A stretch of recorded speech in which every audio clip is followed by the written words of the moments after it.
Assalamualaikum warahmatullahi wabarakatuh. Kembali lagi dengan saya Deki Triputra akan membahas tentang bab 2 kali ini, tentang tugas dan tanggung jawab manajemen pendidikan yang diampu oleh dosen saya Dr. Muhammad Kristiawan MPD. Sebelum masuk ke materi lebih lanjut, ada baiknya saya memperkenalkan diri saya terlebih dahulu. Perkenalkan, nama saya Deki Triputra, NPM A1G022060, kelas 1A di mata kuliah Pengelolaan Pendidikan. Materi yang pertama adalah konsep dasar kepala sekolah. Kata kepala dapat diartikan sebagai ketua atau pemimpin dalam suatu organisasi, sedangkan sekolah adalah sebuah lembaga di mana tempat terjadinya penerimaan dan pemberian penjelasan. Itu konsep dasar tentang kepala sekolah.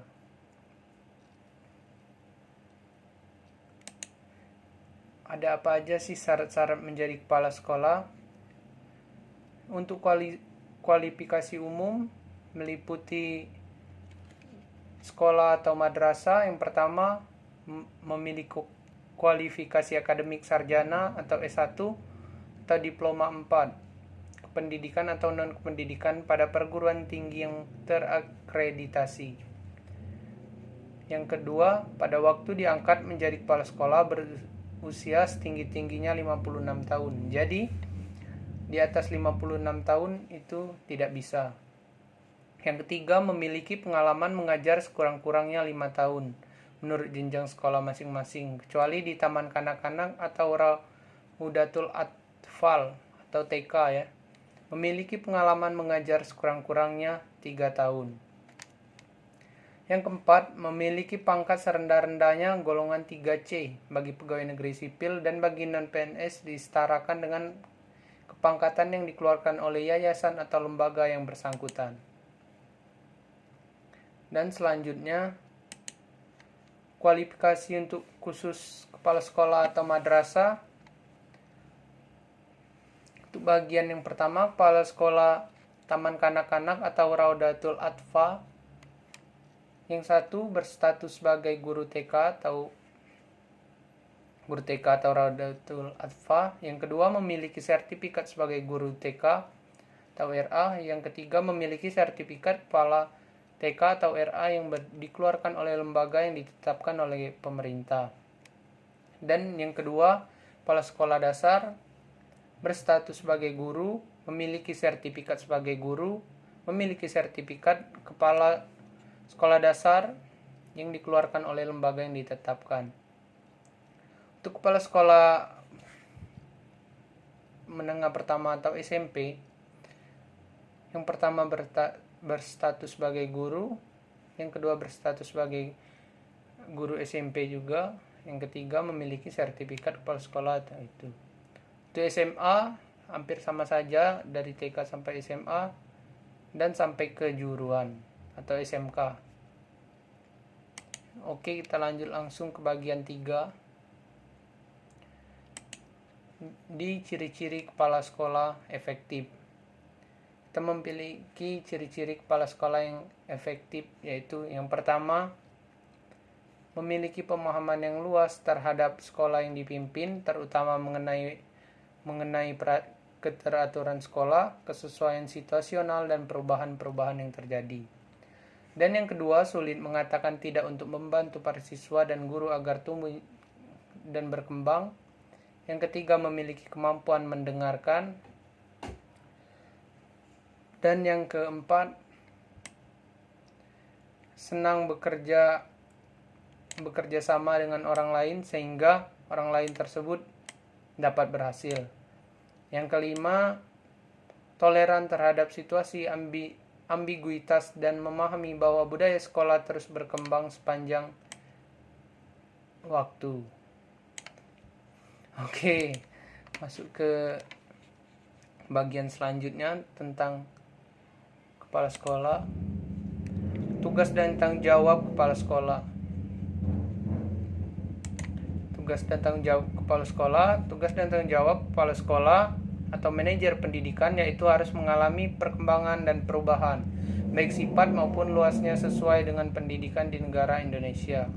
yang bersifat nasional, demokratis, maka sifat kepemimpinan manajemen sekolah pun harus berubah dengan mengarah pada kepemimpinan pendidikan yang demokratis.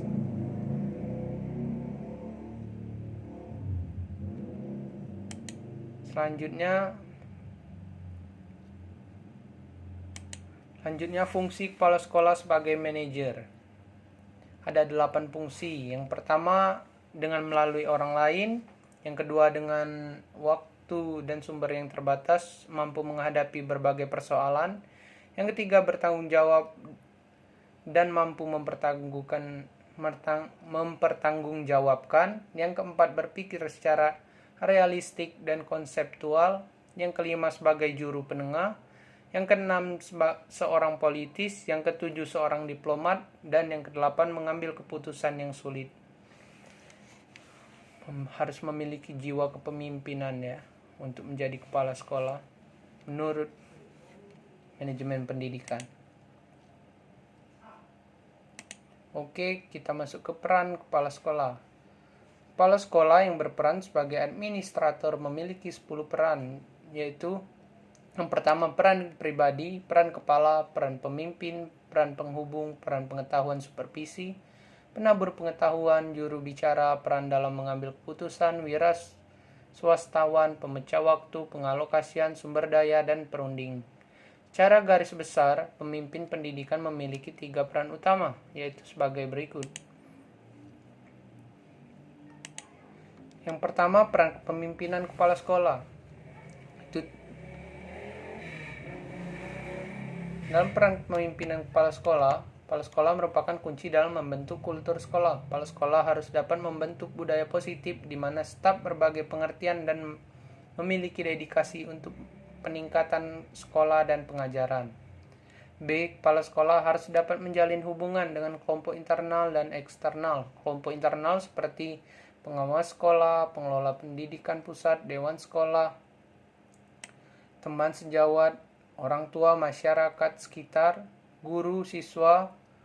Sedangkan kelompok eksternal yaitu profesor, konsultan, badan akreditasi, dan sebagainya. Eksternal itu yang meliputi isi dalam sekolah ya. Dan yang kedua, peran manajerial kepala sekolah. Peran manajer merupakan aspek utama kepemimpinan kepala sekolah. Keterampilan manajerial itu apa? Yaitu dibagi menjadi 3. Yang pertama, teknis atau teknikal, mencakup teknik proses manajemen, perencanaan, pengaturan, koordinasi, pengawasan, dan pengendalian. Yang kedua, manusia atau human, keterampilan hubungan antara manusia, memotivasi dan membangun moral. Yang ketiga, konseptual atau menekankan pada pengetahuan dan teknis terkait jasa atau produk tentang organisasi.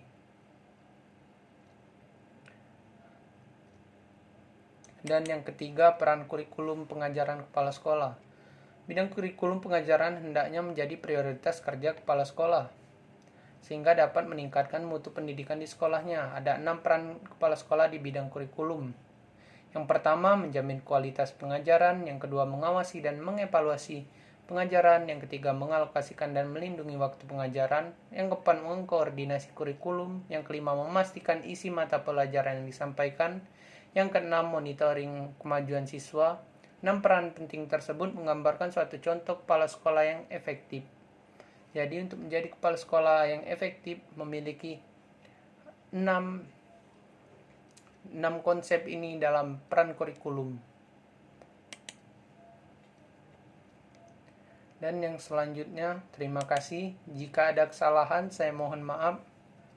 Lebih dan kurang saya mohon maaf juga. Terima kasih telah menonton video saya. Wassalamualaikum warahmatullahi wabarakatuh.